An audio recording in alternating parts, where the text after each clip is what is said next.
In the beginning was the Word, and the Word was with God, and the Word was God. He was in the beginning with God.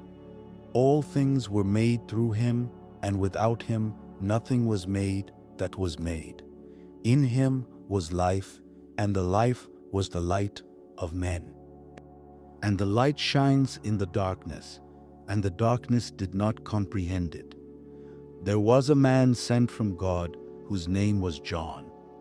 This man came for a witness, to bear witness of the light, that all through him might believe.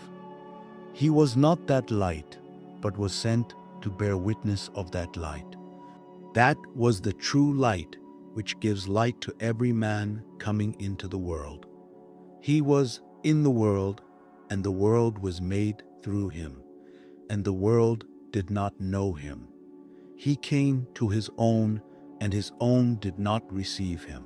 But as many as received him, to them he gave the right to become children of God, to those who believe in his name, who were born not of blood, nor of the will of the flesh, nor of the will of man, but of God.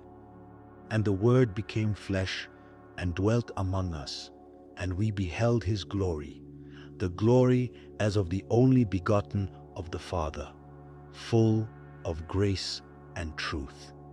John bore witness of him and cried out, saying, This was he of whom I said, He who comes after me is preferred before me, for he was before me. And of his fullness we have all received, and grace for grace. For the law was given through Moses, but grace and truth came through Jesus Christ. No one has seen God at any time. The only begotten Son, who is in the bosom of the Father, he has declared him. Now this is the testimony of John, when the Jews sent priests and Levites from Jerusalem to ask him, Who are you? He confessed, and did not deny, but confessed, I am not the Christ. And they asked him, What then? Are you Elijah? He said, I am not. Are you the prophet? And he answered, No. Then they said to him, Who are you, that we may give an answer to those who sent us? What do you say about yourself? He said, I am the voice of one crying in the wilderness, Make straight the way of the Lord, as the prophet Isaiah said. Now those who were sent were from the Pharisees. And they asked him, saying, Why then do you baptize if you are not the Christ, nor Elijah, nor the prophet? John answered them, saying, I baptize with water, but there stands one among you, whom you do not know. It is he who coming after me is preferred before me, whose sandal strap I am not worthy to loose. These things were done in Bethabara beyond the Jordan, where John was baptizing. The next day John saw Jesus coming toward him, and said, Behold, the Lamb of God, who takes away the sin of the world. This is he of whom I said, After me comes a man who is preferred before me, for he was before me. I did not know him, but that he should be revealed to Israel, therefore I came baptizing with water. And John bore witness, saying, I saw the Spirit descending from heaven like a dove, and he remained upon him. I did not know him, but he who sent me to baptize with water said to me, Upon whom you see the Spirit descending and remaining on him, this is he who baptizes with the Holy Spirit. And I have seen and testified that this is the Son of God. Again, the next day, John stood with 2 of his disciples, and looking at Jesus as he walked, he said, Behold the Lamb of God. The 2 disciples heard him speak, and they followed Jesus. Then Jesus turned, and seeing them following, said to them, What do you seek? They said to him, Rabbi, which is to say, when translated, Teacher, where are you staying? He said to them, Come and see. They came and saw where he was staying. and remained with him that day. Now it was about the 10th hour. One of the two who heard John speak and followed him was Andrew, Simon Peter's brother. He first found his own brother Simon and said to him, "We have found the Messiah," which is translated, the Christ. And he brought him to Jesus. Now when Jesus looked at him, he said, "You are Simon the son of Jonah. You shall be called Cephas," which is translated, a stone. The following day, Jesus wanted to go to Galilee, and he found Philip and said to him, "Follow me." Now Philip was from Bethsaida, the city of Andrew and Peter. Philip found Nathanael and said to him, "We have found him of whom Moses in the law and also the prophets wrote, Jesus of Nazareth, the son of Joseph." And Nathanael said to him, "Can anything good come out of Nazareth?" Philip said to him, "Come and see." Jesus saw Nathanael coming toward him and said of him, "Behold, an Israelite indeed, in whom is no deceit." Nathanael said to him, "How do you know me?" Jesus answered and said to him, "Before Philip called you, when you were under the fig tree, I saw you." Nathanael answered and said to him, "Rabbi, you are the Son of God. You are the King of Israel." Jesus answered and said to him, "Because I said to you, I saw you under the fig tree, do you believe? You will see greater things than these." And he said to him, "Most assuredly I say to you, hereafter you shall see heaven open and the angels of God ascending and descending upon the Son of Man." On the third day, there was a wedding in Cana of Galilee, and the mother of Jesus was there.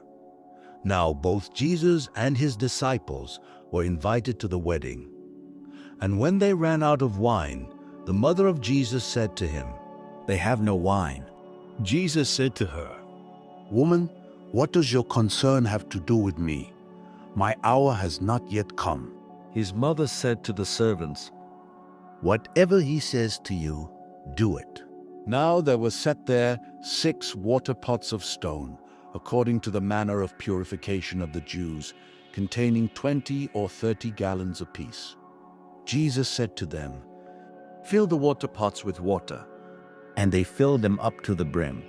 And he said to them, "Draw some out now, and take it to the master of the feast." And they took it. When the master of the feast had tasted the water that was made wine, and did not know where it came from, but the servants who had drawn the water knew, the master of the feast called the bridegroom. And he said to him, "Every man at the beginning sets out the good wine, and when the guests have well drunk, then the inferior. You have kept the good wine until now."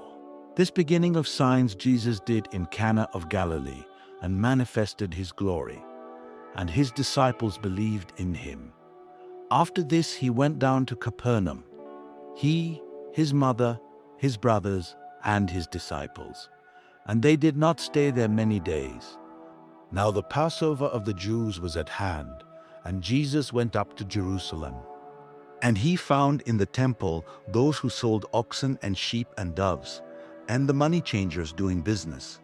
When he had made a whip of cords, he drove them all out of the temple, with the sheep and the oxen, and poured out the changers' money and overturned the tables. And he said to those who sold doves, "Take these things away. Do not make my Father's house a house of merchandise." Then his disciples remembered that it was written, "Zeal for your house has eaten me up." So the Jews answered and said to him, "What sign do you show to us, since you do these things?" Jesus answered and said to them, "Destroy this temple, and in 3 days I will raise it up." Then the Jews said, "It has taken 46 years to build this temple, and will you raise it up in 3 days?" But he was speaking of the temple of his body. Therefore, when he had risen from the dead, his disciples remembered that he had said this to them, and they believed the scripture and the word which Jesus had said. Now when he was in Jerusalem at the Passover during the feast, Many believed in his name when they saw the signs which he did. But Jesus did not commit himself to them, because he knew all men, and had no need that anyone should testify of man, for he knew what was in man. And that brings us to the end of today's reading. John chapters 1 and 2. We've seen the Word become flesh. We've heard John cry out in the wilderness, and we watched as water turned to wine, the first glimpse of Jesus' glory. But this is just the beginning. There's so much more ahead: signs, conversations, miracles, and mysteries. And you're invited to walk through it. This is the heart of our challenge. Just 12 minutes a day in God's Word. Not rushed, not complicated, just a steady rhythm of listening, learning, and drawing near. If today's reading stirred something in you, if a verse jumped out, if a question lingered, if the Spirit whispered, leave a comment below. I'd love to hear what stood out to you. Give it a like. It helps others find it too. And make sure to subscribe to Visual Bible Studio so you don't miss a single step in this journey. Tomorrow, we'll continue with John chapter 3. But for now, take what you've heard and carry it with you. Because the Word of God is more than ancient text. It's living, it's personal, and it's waiting for you 12 minutes at a time.